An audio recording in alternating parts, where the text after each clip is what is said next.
Il ressurgit le débat sur le changement de nom du pont Champlain, en changeant de pont, en construisant un nouveau. D'ailleurs, sur notre page Facebook, il y en a de toutes les couleurs. Il y en a qui profitent pour se venger du péage en jouant avec le nom. Mathieu Bock-Côté est avec moi. Mathieu, bonjour. Bonjour.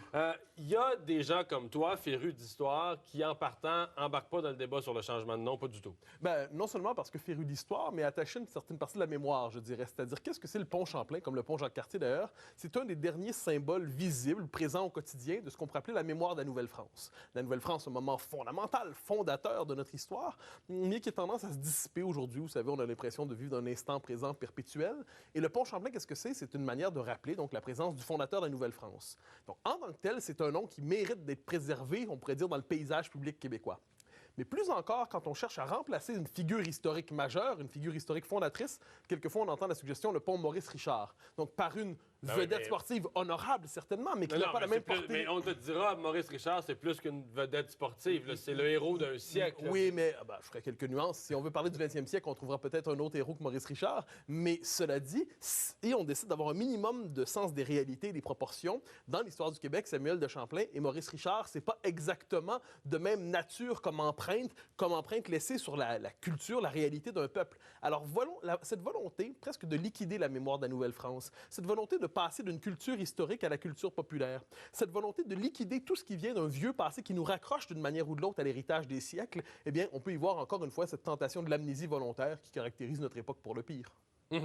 Est-ce que, il y a des gens qui disent, pour certains jeunes qui n'ont pas appris leur histoire, Champlain, c'est un pont. Là.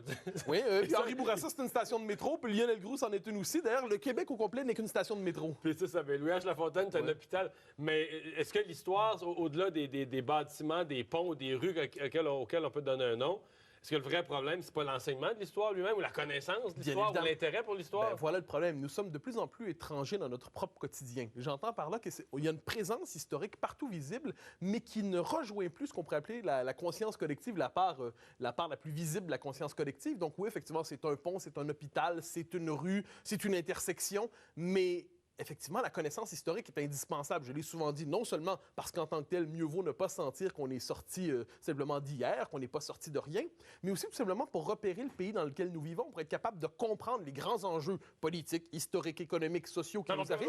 Sans la connaissance de l'histoire, on est dans lequel on vit, il ne faut plus en parler trop de son passé, parce que ça exclut des gens, là. Ah ben oui, ça c'est ceux qui sont... L'immigration, les gens qui sont venus... C'est ça, la nouvelle réalité multiculturelle. Ouais, mais ça, faut pas trop s'accrocher au passé, parce qu'il faut inclure tout le monde. Mais ça, c'est le paradoxe. On nous dit quelquefois il faut chasser le passé de l'espace public, justement pour créer une société inclusive. Doit-on en comprendre, premièrement, que pour inclure les autres, il faut d'abord, avant tout, exclure les nôtres, entre guillemets, mais surtout, la meilleure manière pour un immigrant de s'intégrer dans un pays, c'est de s'en approprier l'histoire, la culture. C'est de savoir qu'il arrive dans un pays qui le précédait, qui a une histoire. Et comment s'intègre-t-on à ce pays? Mais pas simplement par des interactions quotidiennes, en s'appropriant les grands symboles historiques qui l'ont marqué. C'est en apprenant à dire « nous » avec ce pays-là.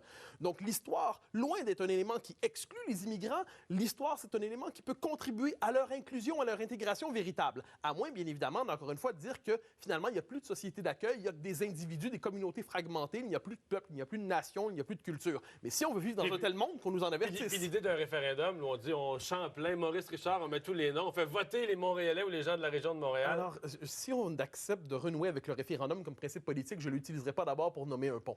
OK. Mathieu, merci d'avoir été là. Au plaisir. Au revoir, et c'est le TVA Midi.